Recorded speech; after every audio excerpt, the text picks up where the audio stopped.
Hi అండి, నమస్తే అండి. ఇప్పుడైతే నాకు ఈరోజు సెలైన్లు ఎక్కుతున్నాయి. ఈ సమస్య గురించి ప్రతి ఒక్కరూ అశ్రద్ధ చేస్తాం ఆడవాళ్ళము. ఈ వీడియో అయితే ఫుల్గా చూడండి, ప్రతి ఆడవాళ్ళకి ఉపయోగపడే వీడియో. వీడియో చూసి లైక్ చేసి షేర్ చేయండి ప్రతి ఒక్కరికి. దీనివల్ల ఏ ఒక్కరు ఆరోగ్యం బాగుపడినా నాకు చాలా హ్యాపీగా ఉంటుంది. మనం సమస్యలు తీసుకోము అసలు ఈ ఈ సిచ్యువేషన్ని, కానీ అది మనకి లోటులా తయారైంది ఆరోగ్య విషయంలో.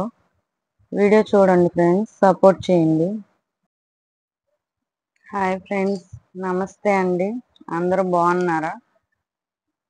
ఈ వీడియో ఎందుకు చేస్తున్నానంటే, కొద్దిగా ఆరోగ్య సమస్యతో అయితే బాధపడుతున్నాను. అది నాలాగా అశ్రద్ధ చేసి సమస్యగా మారేదాకా ఉండేవాళ్ళు చాలా మంది ఉంటారు. నేను అది సమస్యలా అయిద్దని అసలు అనుకోలేదు. కానీ దానివల్ల ఇప్పుడు పైకి లేచి నిలబడే శక్తి కూడా కోల్పోతున్నాను. మరీ నీరసం అయిపోతుంది శరీరం. నాలాగా అశ్రద్ధ చేసి ఇది సమస్యలా తీసుకోరు చాలా మంది, అదే తగ్గిపోద్దులు అనుకుంటారు. నేను కూడా అలాగే అనుకొని అశ్రద్ధగా చేసేసి శక్తి మొత్తం కోల్పోయాను ఇప్పుడు ఒంట్లో. ఎవరికన్నా ఉపయోగపడిద్దని చెప్పి ఈ వీడియో చేసి పెడుతున్నాను. ముందుగా వీడియో లైక్ చేసి షేర్ చేసి సబ్స్క్రైబ్ చేయండి. షేర్ చేయండి, ఇది ఎవరికైనా ఉపయోగపడిద్ది ఆడవాళ్ళకి. నేను ఏ సమస్యతో బాధపడుతున్నానంటే ఓవర్ బ్లీడింగ్. చెప్పొచ్చు చెప్పకూడదని చాలా సార్లు ఆలోచించుకున్నాను, కానీ చెప్తేనే ఇంకొకరికి అర్థమైద్ది. ఇది సమస్య కాదా అని కూడా నాకు తెలీదు. నాకు థైరాయిడ్ ఉంది, దానివల్ల డేట్లు వచ్చేవి కాదు. 5-6 నెలలు 3-4 నెలలు అసలు డేట్లు వచ్చేవి కాదు. థైరాయిడ్ ఉంటే డేట్లు రావంటారు కదా, అలాగని చెప్పి నేను మామూలుగానే తీసేసుకున్నాను దాన్ని. అలా థైరాయిడ్ ఉంది కాబట్టి రావట్లేదేమో డేట్లని. ఈ మధ్య సెప్టెంబర్ నుంచి డేటు వస్తే కనుక ఆగట్లేదు. 20 రోజులు, నెల రోజులు, 2 నెలలు కూడా అట్లాగా బ్లీడింగ్ అయిపోతుంది. నేనేమనుకుంటున్నాను, ఈ ఇన్ని నెలలు అవ్వకుండా కడుపులో వేస్టేజ్ అంతా ఉండిపోతుంది కదా, అలాగా ఎక్కువ రోజులు అయిద్దేమో, ఆగి కంట్రోల్ అయిపోయిద్దేమోలే అని నేను అనుకుంటున్నా. అలా బ్లీడింగ్ అంతా వేస్ట్ బ్లీడింగ్ కడుపులో ఉండిపోతుంది కదా, అలాగే ఎక్కువ రోజులు అయిద్దేమో ఇన్ని నెలలు ఉన్నందుకు అని నేను అనుకుంటున్నాను. నా అపోహ అది. అసలు వేస్ట్ బ్లీడింగ్ అనేది ఏమి ఉండదంట. ఈ మధ్య డాక్టర్స్ వీడియోస్ చూడటం వల్ల తెలిసింది. డాక్టర్ శిల్పహాస గారని వైజాగ్లో గైనకాలజిస్ట్ అంట. ఆ మేడం వీడియోలు యూట్యూబ్ చూస్తుంటే వచ్చినాయి. అసలు ఎన్ని రోజులు బ్లీడింగ్ అయితే అది సమస్య కింద వెళ్ళిద్ది, చూపించుకోవాలంట. ఇప్పుడు నేను అలాగ అనుకొని అన్ని రోజులు అవుతున్నా కానీ హాస్పిటల్కి కూడా వెళ్ళేదాన్ని కాదు. సాయంత్రం నీరసం వచ్చేసి ఇంకా లేగలేక నరాలు కూడా పట్టే ఒక వణుకు వస్తుంటే అప్పుడు వెళ్తున్నాను. అప్పుడు డాక్టర్ గారు కూడా తిట్టారు. మా ఊర్లో ఎంబీబీఎస్ డాక్టర్ గారు ఒక ఆయన ఉన్నారు, రమణ డాక్టర్ గారు అని. ఏదొచ్చినా ఇంకా ఆయన దగ్గరికి వెళ్తారు అందరూ. ఆయన దగ్గరికి వెళ్తే చిన్నపిల్లలా చేస్తున్నారు, అన్ని రోజులు బ్లీడింగ్ అవుతుంటే రాకుండా ఉండటం ఏంటి, అన్ని రోజులు చూపించుకోకుండా దాచుకుంటాం ఏంటని చెప్పి తిట్టి మెడిసిన్ ఇచ్చారు. ఆయన ఇంజక్షన్ చేశారు. రేపటికల్లా అయిపోయింది బ్లీడింగ్ అన్నారు ఫస్ట్ సారి వెళ్ళినప్పుడు. ఇంజక్షన్ చేశారు ఈ నైటు, ఈరోజు చేస్తే రేపు నైట్కి బ్లీడింగ్ కంట్రోల్ అయింది, కాస్త పర్వాలేదు. మళ్ళీ ఒక వారం తర్వాత మళ్ళీ బ్లీడింగ్ కనబడింది, మళ్ళీ అవుతుంది, మళ్ళీ నీరసం వచ్చేస్తుంది. ఇంకా నా ఒంట్లో ఓపుకుండట్లా. రక్తం అంతా అయిపోయి కళ్ళు తెల్లగా పాలిపోయి గోర్లు కూడా తెల్లగా పాలిపోయినాయి. నీరు వచ్చేసినట్టుగా వచ్చేస్తుంది బాడీ ఉబ్బరంగా, రక్తం లేక. మళ్ళీ వెళ్తే మళ్ళీ ఇంజక్షన్ చేసి మందులు ఇచ్చారు. ఈసారి 2-3 రోజులు టైం తీసుకుంది కంట్రోల్ అవ్వడానికి. వాడుతున్నాను. మధ్యలో తిరుపతి అని ఇవన్నీ వెళ్తున్నాం, ఆగిపోయింది కదా బ్లీడింగ్ అని చెప్పి తిరుపతి ఇవన్నీ వెళ్తున్నాం ఊర్లు. మొన్న ఈ మధ్య తిరుపతి వెళ్ళాం, ఈ నెల ఫస్ట్ లోనే. తిరుపతి నుంచి వచ్చిన తర్వాత మళ్ళీ బ్లీడింగ్ కనబడుతుంది.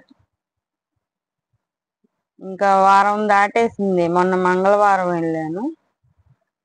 నీరసం వచ్చేస్తుంది, కాళ్ళు చేతులు వణికిపోవడం, ఎంతసేపు కళ్ళు తిరిగిపోవడం, మైకంగా ఎవరో మనల్ని తోసేస్తున్నట్టుగా, పడిపోతామేమో, నిలబడలేమేమో, శక్తి లేదు అన్నట్టుగా అయిపోతుంది ఒంట్లో.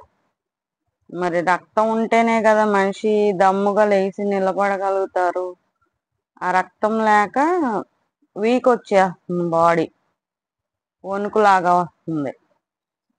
మళ్ళీ వెళ్తే డాక్టర్ గారు, నేను ఇది పడలేకపోతున్నానండి ఇలాగా, అసలు నాకు ఏదన్నా కరెక్ట్గా సజెషన్ చెప్పండి, ఆపరేషన్ ఏమన్నా పడిద్దా, లేకపోతే కొంతమంది ద్వారా విన్నాను ఓవర్ బ్లీడింగ్ అయితే ఆపరేషన్ పడిపోయిద్దని, గర్భసంచి ఆపరేషన్ చేయాలి అది ఇదని మా సైడ్ చాలా మంది చేయించుకున్నారు.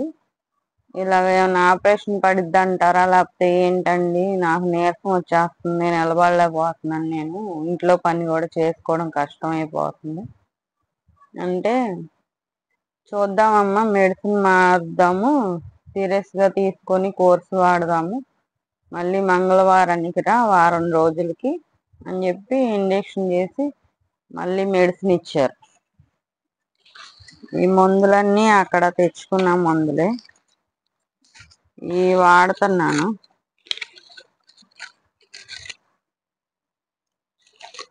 చాలా రకాలు ఇచ్చారు మందులు అయితే, ఇలా పొట్లాల్లో ఇస్తారు మందులు. అక్కడికి వెళ్తే పొట్లాలు కట్టి అన్ని కోర్స్ మార్చేసి ఇచ్చారు.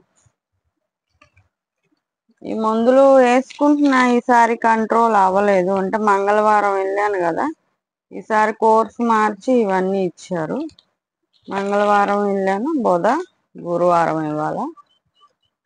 ఇంకా నాకు ఇవాళ అయితే అసలు నేను నిలబడలేకపోతున్నాను, కూర్చోలేకపోతున్నాను, బాగా కళ్ళు తిరిగిపోవడం, షివరింగ్ వచ్చేసింది బాడీ. ఇంకా లాభం లేదులే, సెలైన్ పెట్టించుకుందాం అని చెప్పి పొద్దున్న సెలైన్ పెట్టించుకొని వచ్చాను. నరాలు ఎక్కడా దొరకట్లేదు. ఫస్ట్ ఇక్కడ పొడిచారు, వాసిపోయింది చెయ్య, సెలైన్ ఎక్కలేదు ఈ నరానికి. తర్వాత ఇక్కడ వేలికి ఇక్కడ ఉంటది కదా, దీనికి పట్టుకొని దీనికి పొడిచారు సెలైన్. నాకు నరాలు దొరకవండి, సెలైన్ ఇక్కడ పెట్టారు వేలికి. ఆ బాధలు అస్సలు తట్టుకోలేకపోతున్నాం. ఆయన అడిగితే ఏమన్నారు, లేడీ డాక్టర్కి రాస్తాను, బయటికి వెళ్ళి చూపించుకుందు కానీ ఈ వారం రోజులు వాడి చూడు అన్నారు. కానీ ఇలాగా నీరసం అయిపోతుంటేనేమో భయం పడుతుంది. ఇప్పుడు మనం లేచి చేస్తేనే మనకి అన్ని జరుగుతాయి ఇంట్లో, ప్రతిదీ మనకి ఎదురందించాలంటే ఎవరు చేస్తారు అంత ఓపికగా? పిల్లలేమో చిన్నపిల్లలు, మన బాధలు వాళ్ళకి అర్థం కావు. ఎంత మెంటల్ టెన్షన్ ఎక్కువైపోతుంది. దయచేసి ఎవరో కూడా ఓవర్ బ్లీడింగ్ అవుతుంటే అదే తగ్గిపోయిద్దిలే అని చెప్పి నాలాగా ప్రాణాల మీద తెచ్చుకోకండి. నీరసం అయిపోయి ప్రాంతం బెడ్ మీద పడేటట్టు ముందు డాక్టర్ గారిని కలవండి. మందులు మంచి మెడిసిన్ వాడితే కంట్రోల్ అయ్యిద్ది చాలా మందికి. లేడీ డాక్టర్ని కలిస్తేనే మంచిది. మా వారు ఇంకా నేను బాగా చూడలేకపోతున్నాను, ఆపరేషన్ చేపించేసుకుందు కానీ అంటున్నారు. నాకు అసలు పిల్లలకి ఇద్దరికి పెద్ద ఆపరేషన్లు జరిగినాయి. ఆ నొప్పులే ఇప్పుడు దాకా చచ్చిపోతున్నాను నేను, బ్యాక్ పెయిన్, ఏ పని చేయలేను. ఇంక ఈ ఆపరేషన్ అంటే ముందు భయం పడుతుంది. ముందు డాక్టర్ని కలిస్తే కొంతమంది ఏమో ముందు ఆపరేషన్ చేసేయాల్సింది అంటారంట, కొంతమంది ఏమో మందులతో తగ్గిద్ది అని చెప్తారంట. అంటే చిన్న వయసు కదండి, 34 సంవత్సరాలు, ఇప్పుడే ఆపరేషన్ అంటే ఎలాగా అని చెప్పి నాకు భయం పడుతుంది. చేసేవాళ్ళు ఉండాలి. మా అమ్మగారు లేరు, చనిపోయారు.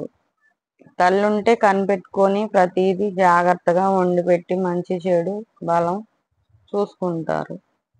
మగవాళ్ళు ఎంతవరకు చూస్తారు? మా అత్తయ్య గారికి బాగోదు ఆరోగ్యం, మా మామయ్య గారికి బాగోట్లేదు. ఏంటి పరిస్థితి అని చెప్పి ఆలోచనలు బుర్రలో తిరుగుతున్నాయి. కానీ అశ్రద్ధ చేసుకోకండి ఎవ్వరు కూడా.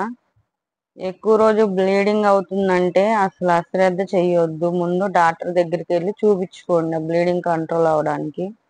మన ఒంట్లో రక్తం బొట్టుంది, మనం నిలబడగలిగితేనే మనం ఏ పనైనా చేసుకోగలుగుతాం. లేకపోతే మన పక్కన ఉన్న వాళ్ళకి కూడా మనం భారం అయిపోతాం.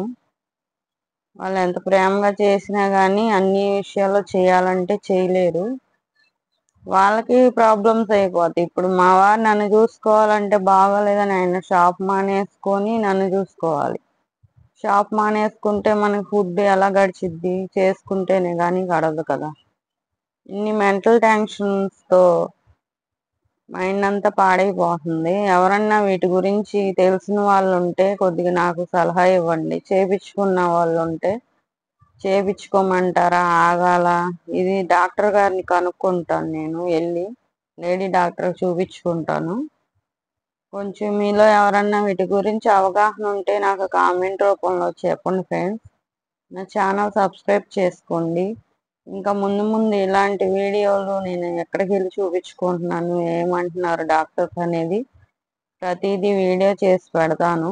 ఏ ఒక్కరికైనా ఉపయోగపడిద్దని నా తాపత్రయం. నాకులాగా పిచ్చమొహంలాగా పనులు చేసుకొని ఒంట్లో రక్తం అంతా పోతుంటే చూపులకి నిండుకొండలాగా నిండుగా కనబడుతున్నాం, రక్తం బొట్టు లేదు ఒంట్లో. ఎవరికి రోగం అంటే మన మొహం నవ్వుతూ ఉంటే వీళ్ళకి ఏముంది అనుకుంటారు, కానీ మనం ఎన్ని ప్రాబ్లమ్స్ అనుభవిస్తున్నాం మనకే తెలుసుద్ది. మొహం నీరు వచ్చేసి ఉబ్బరంగా అయిపోయింది నా ఫేస్ అంతా. కళ్ళు బయర్లు కమ్ముతున్నాయి. అసలు ముందు ఇలా కూర్చున్నానే కానీ నన్ను వదిలేస్తే కింద పడిపోయి డొల్లాలు అనిపిస్తుంది. అసలు అలాగ తలకై తిరిగిపోవడం, వీడియో తీసే ఓపిక కూడా లేదు. కానీ ఎవరికైనా ఉపయోగపడిద్ది నాలా బాధపడే వాళ్ళకి అని చెప్పి నేను వీడియో తీస్తున్నాను. వీడియోకి అయితే తప్పకుండా ఒక లైక్ చేయండి, ఛానల్ సబ్స్క్రైబ్ చేసుకొని సపోర్ట్ చేయండి ఫ్రెండ్స్. దయచేసి ఆరోగ్యం విషయంలో మాత్రం నాలాగా అశ్రద్ధ చేసి ప్రాణం మీద తెచ్చుకోకండి. ఆరోగ్యం పోతే మనం ఏది చేయలేము. మన పిల్లలకి మనం సపోర్ట్గా ఉండాలి, భర్తకి సపోర్ట్గా ఉండాలి. ఎవరో కూడా అశ్రద్ధ చేయొద్దు. ఓవర్ బ్లీడింగ్ విషయంలో అస్సలు అశ్రద్ధ చేయొద్దు, అదే తగ్గిపోయిద్దని. చాలా బాధలు పడాల్సి వచ్చింది మనమే. వీడియో లాంగ్ అయిపోతుంది ఫ్రెండ్స్. ఉంటున్నాను, బాయ్ ఫ్రెండ్స్.